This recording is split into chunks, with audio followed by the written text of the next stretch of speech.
Nya apa itu? Bayar. Berapa? 25.000 US dollar kalau mau diilangin kasusnya.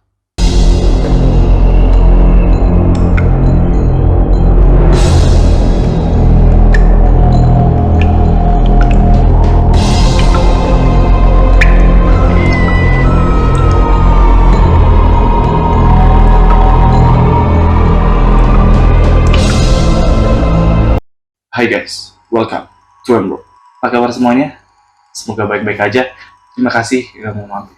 Oke, kali ini Enroll nggak akan ngebahas kasus pembunuhan. Ya, serial-serial killer itu terlalu berat buat kita, dan kayaknya untuk kedepannya akan gue ganti dengan kata munyu.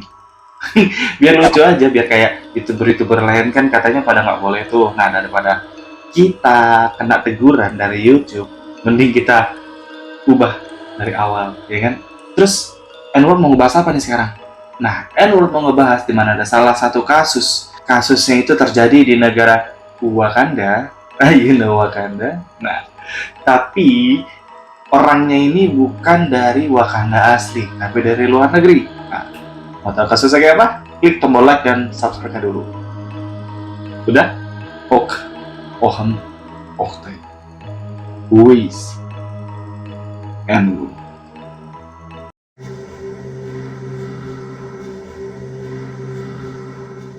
nah, ada satu kasus yang mana kasusnya ini melibatkan satu orang model cantik yang sempat menghebohkan negara Wakanda. Why? Karena memang terjadinya di negara Wakanda. Lebih tepatnya lagi di Pulau Namek. Sebutnya Pulau Namek ya, you know. Pulau yang banyak bule-bulenya. Nah, itu Pulau Namek pokoknya.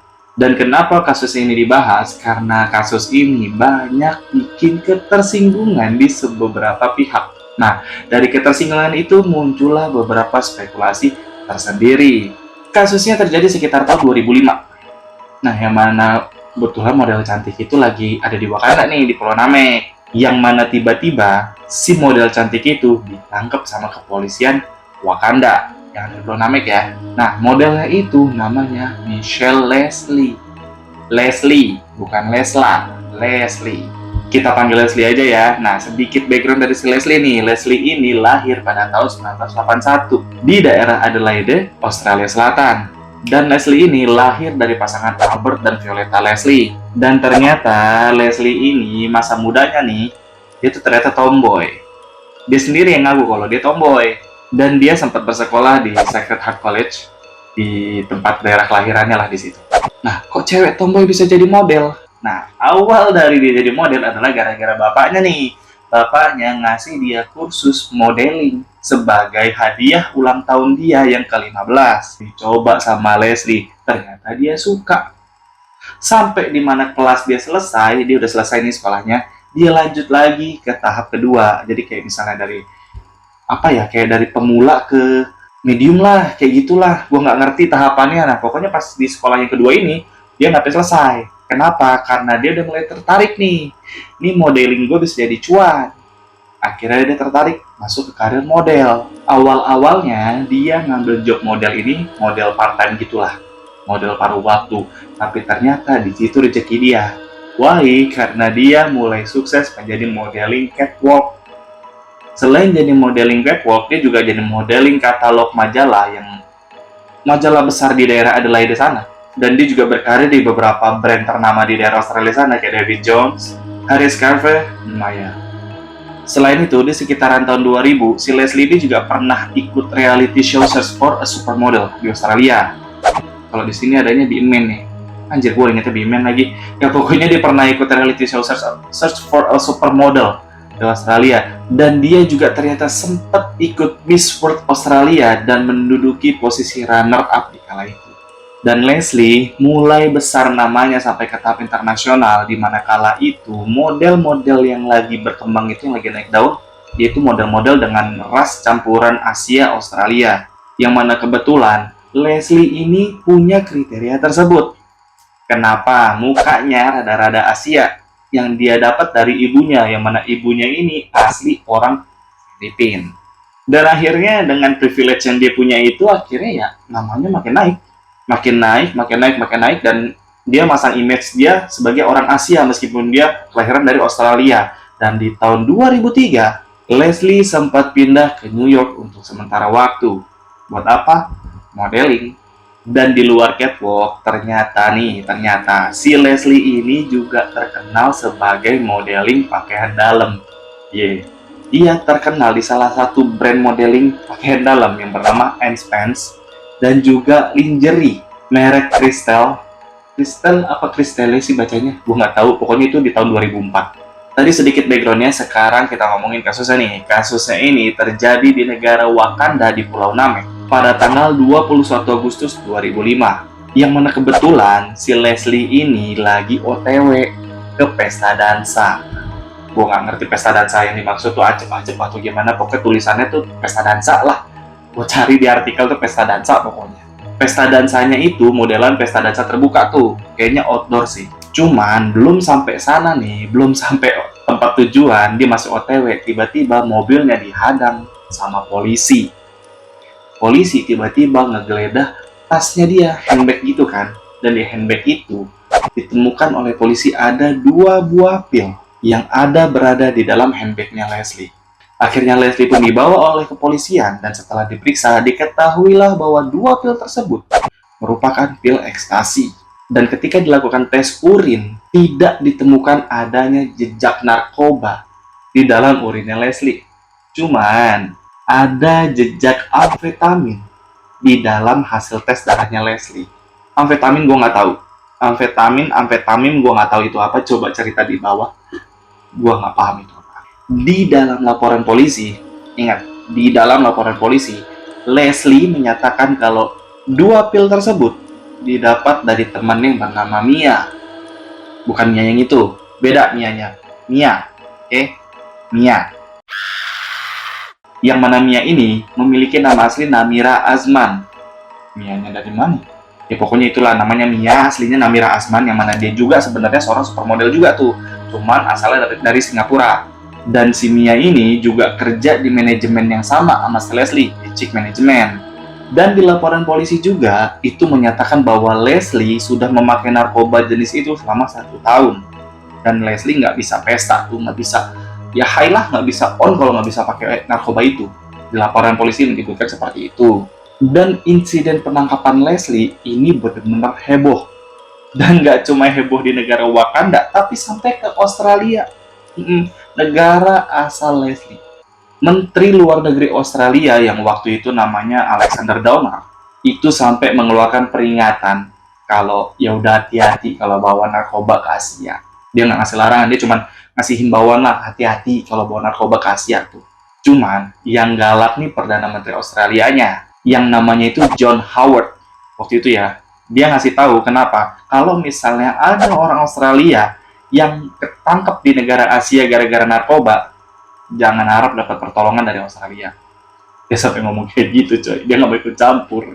Dan akhirnya di bawah hukum Wakanda, Leslie pun dinyatakan sebagai pemakai, bukan pengedar. Untungnya pemakai. Kenapa? Karena akhirnya Leslie harus dipenjara selama 3 bulan. Kalau pengedar, itu pemakai ya, kalau pengedar, itu hukumannya bisa sampai hukuman mati coy. 3 bulan berlalu, masa hukuman Leslie selesai, akhirnya Leslie baliklah ke Australia. Warga Australia sana pun banyak yang bersimpati sama Leslie ini, dan media pun ya nggak mungkin nggak langsung maju dong, namanya supermodel Australia ya kan, dia kena kasus di negara Wakanda, pas pulang pasti jadi santapan hangat. Akhirnya Leslie ngambil satu tawaran buat interview yang dilakukan oleh sebuah majalah yang bernama New Idea di Australia. Itu wawancaranya selama 60 menit, dan uang dari hasil wawancara itu disumbangkan oleh Leslie ke panti asuhan yang ada di daerah Kamboja. Nah, di sini nih puncak serunya nih. Puncak dimana yang bikin banyak orang bikin persepsi sendiri. Kenapa? Karena di dalam wawancara tersebut yang 60 menit tadi itu, Leslie ngaku kalau dia sebenarnya nggak bersalah. Dan dia bilang, dia sebenarnya nggak punya pil ekstasi itu. Karena apa? Karena kata dia waktu penangkapan itu sempat dipojokin ke ujung blok itulah selama beberapa menit. Dan kata dia, beberapa menit itu cukup buat polisi naruh pil itu ke dalam tasnya milik dia. Ya akhirnya Leslie mau nggak mau dong ngasih handbagnya dia ke polisi. Kenapa? Karena polisi sempat bilang, gue bisa kok, bisa bikin hilang ini kasus. Cuman ada syaratnya. Apa itu? Bayar. Berapa? 25.000 US dollar kalau mau dihilangin kasusnya. Uang lagi, uang lagi. Dan kenapa Leslie bisa ngomong kayak gitu? Karena Leslie ini ngerasa polisi itu emang sengaja ngincar Leslie. Karena Leslie ini dianggap sama polisi itu kalau dia tuh orang kaya dan punya link sama orang-orang besar. Orang tua Leslie itu sampai jual rumah buat nanganin segala biaya-biaya penahanan Leslie di negara Wakanda itu. Dan gak cuma itu, di wawancaranya Leslie juga bilang kalau polisi udah ngerusak hasil tes darahnya dia. Hasil tes darahnya ditunjukin sama polisi di depan Leslie sama pengacaranya. Leslie juga sempat protes ke waktu itu katanya. Cuman polisi itu nggak nanggepin. Dia malah ya udah cengengesan gitu aja. Dia cuma ngejek si Leslie aja. Dan si pengacaranya lebih lucu lagi. Pengacaranya malah bilang, ya udahlah turutin aja. Di sini mau pada begitu. Pengacara bilang gitu. Soalnya kata pengacaranya, kalau seandainya si Leslie ini nggak nurut, masa tahanannya bisa jadi 15 tahun coy. Udah gitu Leslie juga ngebantah yang kalau dia dapat pilnya itu dari Mia. Si Mia-nya sendiri juga ngebantah. Udah gitu si Leslie juga ngebantah nih kalau misalnya si Leslie udah make narkoba itu selama 1 tahun, dia juga ngebantah, dia nggak kayak gitu. Kata dia begitu, kata dia ya, kata dia. Selain dari kesaksiannya si Leslie tadi, yang wawancara 60 menit tadi itu, kontroversi bukan cuma dari itu, tapi dari pakaian yang digunakan oleh Leslie selama masa tahanan. Leslie ini dia bilang melalui juru bicaranya kalau dia ini sudah masuk Islam 18 bulan sebelum dari masa penahanan dia. Dan selama masa penahanan, Leslie ini pakai jilbab sama burqa. Dan penampilannya mengenakan jilbab dan burqa ini sempat muncul di salah satu persidangan. Kenapa jadi kontroversi? Ini justru yang bikin kontroversi nih, yang bikin heboh adalah warga muslim yang ada di Australia. Kenapa? Karena mereka bilang, mereka beranggapan kalau Leslie mengenakan pakaian itu hanya untuk mendapatkan dukungan dari pengadilan. Cuman ternyata di wawancara 60 menit tadi, Leslie bilang kalau misalnya dia pakai pakaian muslim itu karena takut. Dia menghindari pelecehan fisik, pelecehan seksual yang dilakukan oleh beberapa penjaga-penjaga pria yang ada di sana. Penjaga yang berjenis kelamin pria maksudnya. Cuman gak ada yang tahu pasti dia benar-benar seorang muslimah yang benar-benar masuk muslim atau enggak. Karena setelah itu semua, setelah peristiwa itu semua, dia balik lagi pakai pakaian ketat, pakaian seksual. So, itu tadi ceritanya tentang seorang model yang dia bikin kasus di Wakanda. Gue nggak tahu sih itu sebenarnya kasusnya beneran dia yang salah atau enggak.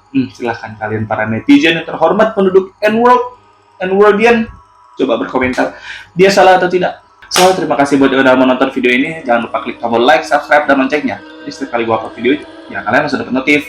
Gak usah nunggu gue di Instagram. Dan jangan lupa follow Instagram gue di Ferdian_Agusta. Kalau mau request atau bilang bang, pas ini dong, boleh di situ. Jangan di komen. Kadang gue nggak kebaca kalau di komen. Jarang gue buka. So, see you next video. Ciao.